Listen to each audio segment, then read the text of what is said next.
तो चलिए बिना किसी देरी के सीधा टॉपिक पर आते हैं। आज के इस एक्सप्लेनर में हम अर्थ की उस इनक्रेडिबल बायोडाइवर्सिटी के बारे में बात करने वाले हैं जो सच में हमारे सर्वाइवल का बेस है। हमारा मेन फोकस होगा इंडिया के फॉरेस्ट और वाइल्ड लाइफ रिसोर्सेज पर। ये एक ऐसा टॉपिक है ना जो सिर्फ नेचर लवर्स के लिए नहीं बल्कि हम सभी की एग्जिस्टेंस के लिए बहुत बहुत ज़रूरी है। आज की चर्चा का रोड मैप एकदम क्लियर है।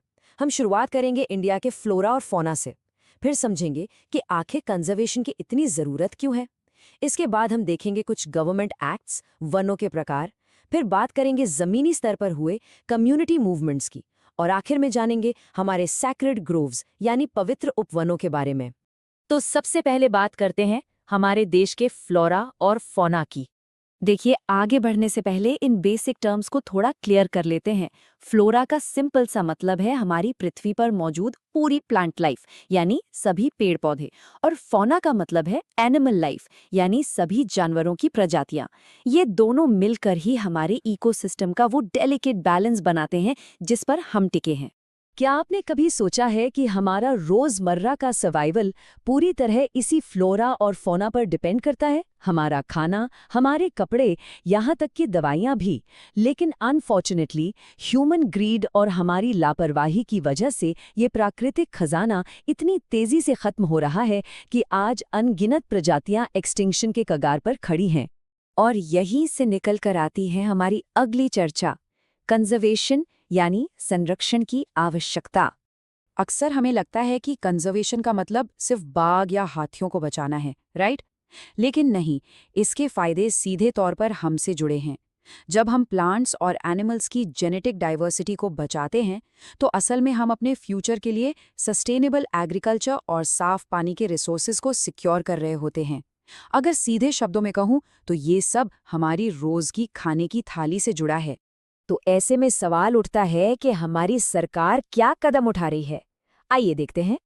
गवर्नमेंट का एक्शन समय के साथ कैसे इवॉल्व हुआ, ये देखना काफी दिलचस्प है। 1972 में वाइल्ड लाइफ प्रोटेक्शन एक्ट आया, जिसने शिकार पर पूरी तरह बैन लगा दिया। शुरुआत में फोकस सिर्फ बड़े जानवरों पर था, लेकिन 80 के दशक तक आते आते कीड़े मकोड़ों और तितलियों को भी प्रोटेक्टेड लिस्ट में डाल दिया गया। और फाइनली 1991 में पहली बार प्लांट्स को भी इस कानूनी सुरक्षा के दायरे में लाया गया। अब जरा इस शॉकिंग नंबर पर ध्यान दीजिए, 1827। सोचिए ये क्या है। 1970 के दशक तक आते आते भारत में बाघों की कुल आबादी गिरकर सिर्फ इतनी ही रह गई थी। जो पॉपुलेशन एक समय पर हजारों में हुआ करती थी, वो अचानक गायब होने के कगार पर आ गई। पर बाघ इस विलुप्ति के कगार पर पहुंचे कैसे? इसके पीछे पूरी तरह से ह्यूमन एक्टिविटीज थी। हड्डियों और खाल के लिए भारी मात्रा में पोचिंग यानी अवैध शिकार हुआ। उनका फॉरेस्ट हैबिटेट तेजी से सिकुड़ने लगा, उनके शिकार कम हो गए, और इन सब के पीछे सबसे बड़ा रीजन थी हमारी तेजी से बढ़ती ह्यूमन पॉपुलेशन। इस भारी क्राइसिस से निपटने के लिए 1973 में प्रोजेक्ट टाइगर लॉन्च हुआ। ये एक मैसिव गवर्नमेंट एफर्ट था, उत्तराखंड के कॉर्बेट नेशनल पार्क से लेकर बंगाल के सुंदरबन तक। बाघों की पॉपुलेशन को रेस्क्यू करने का ये एक बहुत ही क्रिटिकल और बड़ा अभियान था। मूविंग ऑन, अब जरा समझते हैं कि वनों को किस तरह से क्लासिफाई किया जाता है। गवर्नमेंट जमीन को कैसे मैनेज करती है, इसे हम 3 कैटेगरीज में समझ सकते हैं। रिजर्व फॉरेस्ट्स पूरी तरह सरकार के कंट्रोल में होते हैं और यहाँ ह्यूमन एक्टिविटी सख्त मना है। प्रोटेक्टेड फॉरेस्ट्स में लोकल्स को कुछ रूल्स के साथ थोड़ी बहुत छूट मिलती है। और अनक्लास्ड फॉरेस्ट्स सरकार और प्राइवेट दोनों के हो सकते हैं, जहां एक्टिविटीज जनरली अलाउड होती हैं। यहां आपको एक बहुत ही इंटरेस्टिंग जियोग्राफिकल फैक्ट बताता हूं। अगर हम सिर्फ मध्य प्रदेश की बात करें तो उस स्टेट के टोटल फॉरेस्ट एरिया का 75% हिस्सा परमानेंट फॉरेस्ट के रूप में हाईली प्रोटेक्टेड है। स्टेट लेवल पे कंजर्वेशन का ये एक बहुत ही मैसिव स्केल है। अब आते हैं इस एक्सप्लेनर के सबसे इंस्पायरिंग पार्ट पर, कम्युनिटी मूवमेंट्स।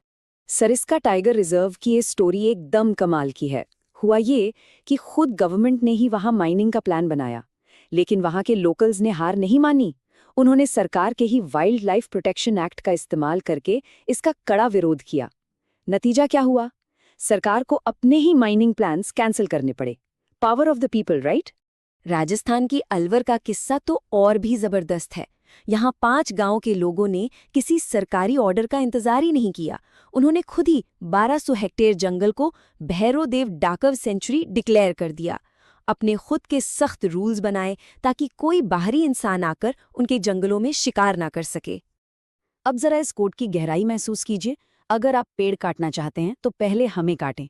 ये हिमालय के उस फेमस चिपको मूवमेंट की आवाज़ थी, जहां लोकल्स डिफॉरेस्टेशन रोकने के लिए सचमुच पेड़ों से चिपक कर खड़े हो गए थे। ये कोई मामूली प्रोटेस्ट नहीं था, ये नेचर के प्रति उनका प्योर डेडिकेशन था। इसी तरह उत्तराखंड में एक और शानदार इनिशिएटिव शुरू हुआ, बीज बचाओ आंदोलन। यहाँ लोकल्स ने बिना किसी सिंथेटिक केमिकल्स के ट्रेडिशनल बीजों और पुरानी फार्मिंग टेक्निक्स को बचाने का बीड़ा उठाया। इससे ये साबित हो गया कि सस्टेनेबल एग्रीकल्चर आज भी पूरी तरीके से पॉसिबल है।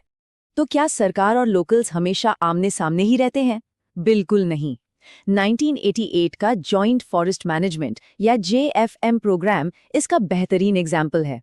इसमें गवर्नमेंट ने ऑफिशियल जिम्मेदारी ली, जबकि लोकल कम्युनिटीज ने जमीन पर उतरकर जंगल की रक्षा की और बदले में उन्हें नॉन टिम्बर रिसोर्सेज यूज करने का हक मिला। ये एक परफेक्ट विन विन सिचुएशन थी। और अब हम बढ़ते हैं अपनी आखिरी सेक्शन की तरफ, पवित्र उपवन और हमारी संस्कृति।